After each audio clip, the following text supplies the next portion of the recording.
ഈ പ്രത്യേകിച്ച് ഇന്നലെ KPCC പ്രസിഡന്റ് പ്രതിപക്ഷ നേതാവിനെതിരെ ഒരു അസഭ്യ പരാമർശം നടത്തുന്നൊരു സാഹചര്യം ഉണ്ടായി. അതിനെങ്ങനെയാണ് മിനിസ്റ്റർ വിലയിരുത്തുന്നത്? അല്ല, ഈ സമരാഗ്നി പ്രഖ്യാപിച്ച സമയത്ത് തന്നെ അതൊരു രാഷ്ട്രീയ പാർട്ടിയാണ് എന്ത് പരിപാടി സംഘടിപ്പിക്കണം, ജാഥ വേണോ മറ്റെന്തെങ്കിലും വേണോ എന്നൊക്കെ തീരുമാനിക്കുന്നത് രാഷ്ട്രീയ പാർട്ടിയുടെ അവകാശമാണ്. കോൺഗ്രസ് പാർട്ടിയുടെ പരിപൂർണമായ ജനാധിപത്യപരമായ അവകാശമാണ്. ഒരാൾ നയിക്കണോ, രണ്ടാൾ നയിക്കണോ, മൂന്നാൾ നയിക്കണോ, ഇനി 10 ആൾ നയിക്കണോ ഒക്കെ അവർക്ക് തീരുമാനിക്കാവുന്ന കാര്യമാണ്. പക്ഷേ അത് തീരുമാനിച്ച സമയത്ത് തന്നെ ഞാൻ തിരുവനന്തപുരത്ത് ഒരു ആശങ്ക പ്രകടിപ്പിച്ചിരുന്നു. അതൊരു സർക്കാരിലൊരു പ്രതിനിധി എന്നുള്ള നിലയിൽ അതിൽ ചെറിയ ഒരു ആശങ്ക ഉണ്ടായിരുന്നു. കാരണം ഇപ്പോൾ കേരളത്തിൽ ക്രമസമാധാന പരിപാലനമൊക്കെ വളരെ ഭദ്രമാണ്. മറ്റ് കലാപങ്ങൾ, വർഗീയ കലാപങ്ങളില്ലാത്ത സംസ്ഥാനമായിട്ട് മറ്റ് ലഹളകളില്ല. ഇവർ രണ്ടുപേരും കൂടി നയിച്ചാൽ ആ കേരളം ഉണ്ടാക്കിയെടുത്ത ക്രമസമാധാന തകർച്ച അല്ലെങ്കിൽ രണ്ട് വ്യക്തികൾ തമ്മിലുള്ള സംഘർഷമായി മാറുമെന്നുള്ളൊരു ആശങ്ക ഉണ്ടായിരുന്നു.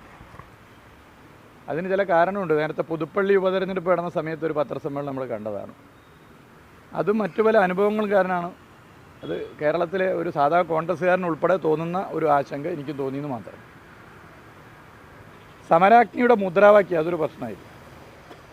എന്താണ് സമരാഗ്നിയുടെ മുദ്രാവാക്യം? ലോക്സഭാ തെരഞ്ഞെടുപ്പിനാണല്ലോ സമരാഗ്നി സംഘടിപ്പിക്കുന്നത്. ലോക്സഭാ തെരഞ്ഞെടുപ്പിലെ പ്രധാനപ്പെട്ട മുദ്രാവാക്യം എന്താ? കേരളം എന്താ ചിന്തിക്കുന്നത്?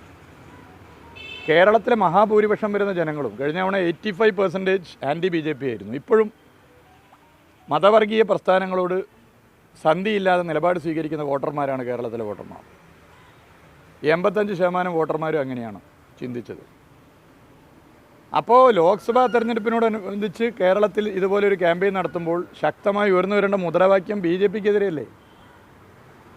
BJPക്കെതിരെ എന്തെങ്കിലും മുദ്രാവാക്യം, ഒരു പ്രസംഗം, പത്രസമ്മേളനത്തിൽ ഇടപെടൽ ഈ രണ്ടുപേരുടെ ഭാഗത്തുനിന്നുണ്ടായോ? പ്രാസംഗികരുടെ ഭാഗത്തുനിന്നുണ്ടായോ? നിങ്ങൾ നോക്കൂ, നിങ്ങളൊക്കെ റിപ്പോർട്ട് ചെയ്തവരല്ലേ?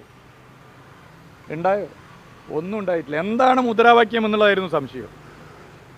ആർക്കും മുദ്രാവാക്യം എന്താണെന്ന് അറിയില്ലായിരുന്നു. ഇപ്പോൾ അത് ക്ലിയറായി. KPCC പ്രസിഡന്റ് ഇന്നലെ പറഞ്ഞോടുകൂടി സമരാഗ്നിയുടെ മുദ്രാവാക്യം ഏറെക്കുറെ ആളുകൾക്ക് മനസ്സിലായി എന്നാണ് എന്നോടൊരു സുഹൃത്ത് പറഞ്ഞത്.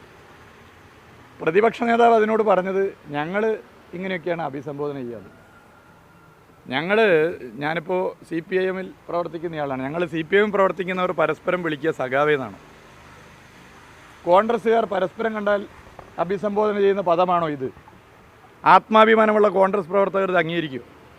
പ്രതിപക്ഷ നേതാവ് പറഞ്ഞത്, ഞങ്ങൾ കാണുമ്പോൾ ഇങ്ങനെയൊക്കെയാണ് വിളിക്കൽ എന്ന് പറഞ്ഞത് ആത്മാഭിമാനമുള്ള കോൺഗ്രസ് പ്രവർത്തകർ അംഗീകരിക്കും. കേരളത്തിൽ ഒരുപാട് സീനിയർ കോൺഗ്രസ് നേതാക്കന്മാരില്ലേ, അവർക്ക് എന്താണ് ഇതിനെക്കുറിച്ച് അഭിപ്രായം? ഇങ്ങനെയാണോ അഭിസംബോധന ചെയ്യുക? പ്രതിപക്ഷ നേതാവ് പറഞ്ഞ പോലെ ഇങ്ങനെയാണോ അഭിസംബോധന ചെയ്യുക?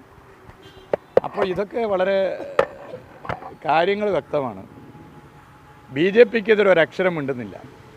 അതുകൊണ്ടാണ് ഒരു MP പോലും KPCC പ്രസിഡൻ്റെ പേര് BJP സംസ്ഥാന പ്രസിഡൻ്റെ പേരായി പറഞ്ഞ് മാറിപ്പോയത്. പത്തനംതിട്ട MPക്ക് ബഹുമാനപ്പെട്ട KPCC പ്രസിഡന്റ് K. സുരേന്ദ്രൻ എന്ന് വിളിച്ചത്. അത് തെറ്റിപ്പോയതാകാം. പക്ഷേ എന്തുകൊണ്ടങ്ങനെ വരുന്നു?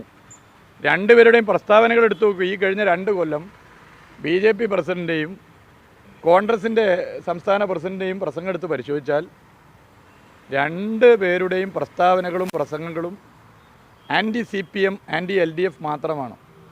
BJPക്കെതിരെ എന്തെങ്കിലും K. സുധാകരൻ മിണ്ടുന്നുണ്ടോ? ഇല്ല. അപ്പോൾ ഇത് കോൺഗ്രസ്സിലൊരു MPക്ക് പോലും ഇപ്പോൾ ആളെ മാറിപ്പോയിരിക്കുകയാണ്. ആരാണ് KPCC പ്രസിഡന്റ് എന്ന് മാറുകയാണ്. കേരളത്തിലെ BJPയുടെ ഒരു സംസ്ഥാന ഘടകം എങ്ങനെയാണ് BJPയുടെ രാഷ്ട്രീയം പ്രചരിപ്പിക്കാൻ പ്രവർത്തിക്കേണ്ടത് എന്ന് BJPയുടെ ദേശീയ നേതൃത്വം ആഗ്രഹിക്കുന്നു. അതിലും മനോഹരമായിട്ടാണ് KPCC പ്രസിഡന്റും പ്രതിപക്ഷ നേതാവും BJPയുടെ രാഷ്ട്രീയം കേരളത്തിൽ പ്രചരിപ്പിക്കുന്നത്. അതാണ് പൊതുവേ നമുക്ക് കാണാൻ വേണ്ടി സാധിക്കുന്ന കാര്യം.